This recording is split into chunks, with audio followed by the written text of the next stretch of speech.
မိသက်စခန်းကိုအေးပေါ်ကဲဆယ်ရေးဖုန်းတစ်ဆောင်ဝေလာပါတယ်။ဒါပေမဲ့အခင်းဖြစ်တဲ့နေရာကိုချင်းကပ်တဲ့အခါမှာတော့ကိုပိုင်ကားတွေကမိသက်လမ်းကြောင်းကိုပိတ်ထားပြီးပိုင်ရှင်တွေကိုလည်းဆက်သွယ်လို့မရခဲ့ပါဘူး။တခြားနည်းလမ်းမရှိတော့တဲ့အဆုံးဂျင်းစီချွမ်ကတော့အဲ့ဒီကားတွေကိုတိုက်ဖယ်ပြီးလမ်းဖောက်ဖို့ဆုံးဖြတ်လိုက်ပါတယ်။သတင်းထောက်အဖေအလုပ်လုပ်နေတဲ့ရှူလိုင်းကလည်းသတင်းကြားချင်းအခင်းဖြစ်တဲ့နေရာကိုအပြေးလွှားရောက်လာပြီးအဲ့ဒီနေရာကနေတိုက်ရိုက်ထုတ်လွှင့်မှုတွေစတင်လှုပ်ဆောင်ခဲ့ပါတယ်။မကြခင်မှာပဲမိသက်သမားတွေကပိတ်မိနေတဲ့လူတွေကိုအကုန်ကယ်ထုတ်နိုင်ခဲ့ပါတယ်။ဂျင်းစီချွမ်ကဂတ်အိုးတစ်လုံးကိုပိတ်ချပြီးအပြင်ထွက်လာတာကိုတွေးလိုက်ရတဲ့အခါမှာတော့ရှူလိုင်းတစ်ယောက်စိုးရိမ်တကြီးနဲ့တင်မာသွားခဲ့ရပါတယ်။ဂျင်းစီချွမ်နောက်ဆုတ်နေလိုက်ကန်ကောင်းထုံးမှစွာနဲ့မီးကိုအောင်းအောင်မြင်မြင်ညှိတတ်နိုင်ခဲ့ပါတယ်။အားလုံးကတပ်ပြင်းချနိုင်ခါရှိပြီးဒီအပွားအိုးတစ်ယောက်ကသူ့သားအပေါ်ထက်မှာကြံနေသေးတယ်ဆိုပြီးငိုယိုပြီးပြေးထွက်လာပါတယ်။ဂျင်းစီချွမ်ကတော့ဘာမှစဉ်းစားမနေပဲသူ့အဖွဲကိုဥဆောင်ပြီးမီးလောင်နေတဲ့အဆောက်အုံထဲကိုချက်ချင်းပြောင်းဝင်သွားခဲ့ပါတယ်။ရှူလိုင်းကတော့အဲ့ဒီအပွားစီကနေသူ့သားဟာအပြင်သိမထွက်တတ်ပဲအခုဆိုကိုရီချင်းပေါင်နေရကျော်နေပြီဆိုတာကိုသိလိုက်ရပါတယ်။တေချာရှာဖေးပြီးလည်းနောက်မှာတော့ဒီလူကြီးဗီဒီယိုထဲမှာပုံနေတာကိုသူတို့တွေ့ခဲ့ပါတယ်။ဘေးလွတ်ရာကိုရွှေ့ပြောင်းဖို့ပြင်ဆင်တဲ့အခါမှာဂျင်းစီချွမ်ကတခြားသူတွေကိုအဲ့ဒီလူကိုအရင်တဲဖုတ်ဖို့အမိန့်ပေးခဲ့ပြီးသူကတော့ကြံနေသေးတဲ့လူရှိမရှိဆက်ဆေးဖို့ကြံရည်ထည့်ပါတယ်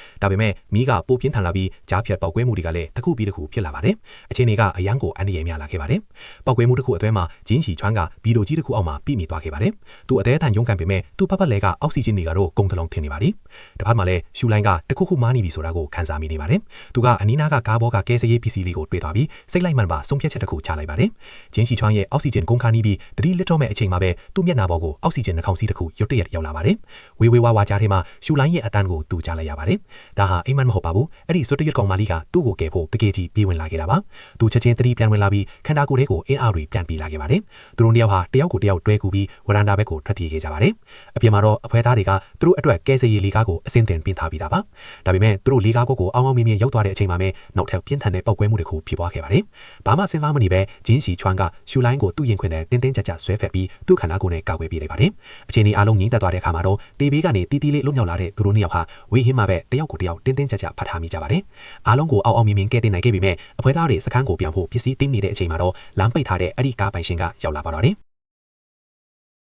ဒီကားပိုင်ရှင်ကမိသားကားလမ်းမှာရပ်ထားပြီးတော့သူမားနေတာတောင်မိသားသမားတွေကိုသူကားပျက်စီးသွားလို့ဆိုပြီးအပြစ်တင်နေတာပါ။ရှီချွန်ကစိတ်ရှည်လက်ရှည်ရှင်းပြပြီးပဲဒီလူကလုံးဝနားမထောင်ပဲဒဏ်ရာပြင်းထန်ရပ်ထားတဲ့ကျင်းရှီချွန်ကိုတွန်းထုတ်လိုက်ပါသေးတယ်။မိသားသမားတွေကပြန်မလုပ်ဘူးဆိုတာသိနေတော့ဒီလူကကျင်းကောင်းဆောင်ကိုထပ်တွန်းပြီးဆဲဆိုနေတာပါ။ကားတွေရော်ချေးပေးမှသွားခွင့်ပြုမယ်ဆိုပြီးတော့လည်းကြောက်တွန်းနေပါသေးတယ်။ဒါကိုကြည့်နေတဲ့ရှူလိုင်ကမခံစားနိုင်တော့ပဲဒီလူကိုတိုက်လိုက်ပဲကန်ချလိုက်ပါတယ်။အဲ့ဒီလူကဒေါသထွက်ပြီးပြန်လှုပ်ဖို့စူးစမ်းပြီးမြဲရှီချွန်ကရှူလိုင်ကိုတူးရင်ခွင်နဲ့ဆွဲသွင်းပြီးကာကွယ်ပေးလိုက်လို့ကြောက်ကုန်းကိုနောက်ထပ်အချက်ပြင်းပြင်းတစ်ချက်အထိခိုင်လိုက်ရပါတယ်။ရှူလိုင်ကသူ့မရဲ့လောက်ဖော်ခိုင်းဖတ်တို့အကုန်လုံးကိုဗီဒီယိုရိုက်ထားဖို့အချက်ပြလိုက်ပြီးအဲ့ဒီလူကိုမီးဘေးအန်ဒီရဲ့ကင်းရှင်းရေးဥပဒေတွေအကြောင်းရှင်းပြလိုက်ပါတယ်။သူမနေတာကိုသိသွားပြီးရဲဖမ်းခံရမှကြောက်သွားတဲ့ဒီလူဟာအရှုံးပေးပြီးတော့ပဲတိတ်တိတ်လေးထွက်သွားပါတော့တယ်။ဒီဖြစ်တဲ့ပြီးနောက်မှာတော့ရှူလိုင်ကရှီချွန်အဖော်ဘလောက်အထိအလေးနဲ့ထားလဲဆိုတာအားလုံးမြင်သွားကြပြီးသူမကိုလည်းညီအကိုကြီးအဖွဲတဲ့ကတယောက်အဖြစ်လက်ခံလိုက်ကြပါတယ်။အဖွဲသားတွေကလည်းသူတို့နှစ်ယောက်တည်းအချိန်ပေးနေအောင်ဖယ်ပေးလိုက်ကြပါတယ်။ရှီချွန်ကတော့သူမမီးလောင်နိုင်ရမှဆိုရင်လို့မီးထဲကိုဝင်ခဲ့တာနဲ့ပတ်သက်ပြီးစူနေတာပါ။ရှူလိုင်ကကဲဆယ်ရေးတင်တဲ့လွေတတ်ထားပြီးမြဲသူမချေရတဲ့လူကြီးရှိမှတော့အဖြစ်ရှိသလိုမျိုးအေးအေးလေးပဲဝင်ခံလိုက်ပါတယ်။လူတွေကိုကယ်နေတဲ့ချိန်မှာမင်းတို့စိတ်မပူချင်းဘူးအဲ့ဒါကငါ့ကိုအာယုံများစေတယ်လို့ရှီချွန်ကပြောလိုက်ပါတယ်ရှင်ကျမတို့စိတ်ပူနေတာလား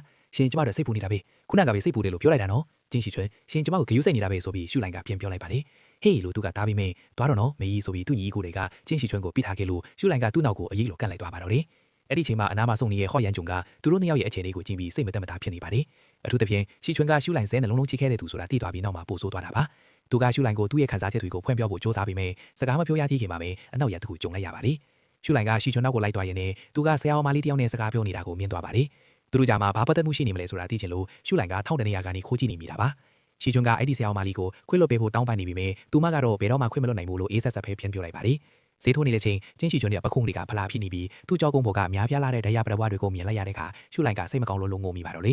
တစ်ဖက်မှာလည်းဟော့ရန်ဂျုံကအရင်တုန်းကရှူလိုင်ကိုမလိုက်ခဲမိတာကိုနောင်တရပြီးအရက်တွေအများကြီးတောင်းနေပါတယ်အကယ်၍ငလင်းတုန်းကရှူလိုင်ကိုကယ်ခဲ့တဲ့သူကဒါသူဖြစ်ခဲ့ရင်အခြေအနေတွေကပြောင်းလဲသွားမလားဆိုပြီးတွေးနေတာပါကန်ကြမာကတော့အလဲအပြောင်းတွေရှိခဲ့ပြီးရှူလိုင်ကကျင်းရှီချွန်ကိုပဲချစ်သွားခဲ့ပါတယ်ဒါပေမဲ့အခုတော့သူဟာရှူလိုင်ကလွယ်လို့ကျန်တဲ့အကောင်ဆုံးရှုံးခံနိုင်ပေမဲ့ဘသူကမှရှူလိုင်ကိုလူယူသွားခွင့်ပေးမှာမဟုတ်ပါဘူး